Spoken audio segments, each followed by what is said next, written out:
Alright, here's a little video about how to set these copper rivets using a piece of scrap here. If this is the inside of your bag, the rivet's going through from the inside. The strap has these multiple holes. You start with the lowest hole, put that on, roll it over so that your top hole goes through, flatten it out through the last hole.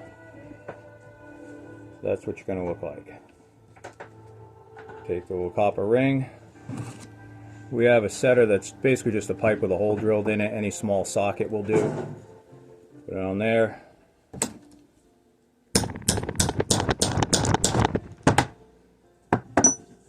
Once it's driven down tight,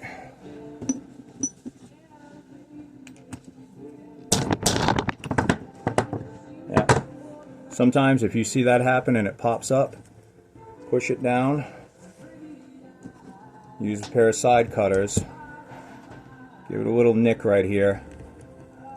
That'll keep the ring from coming back up on you. Cut it off so that it leaves you a little nib. It's actually a little more than you need right there.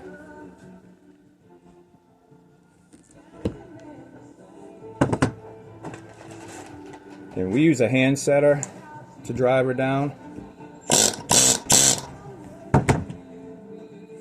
But you could do that part with any old hammer, flat punch. That's it. Once it's down like that, you're good to go.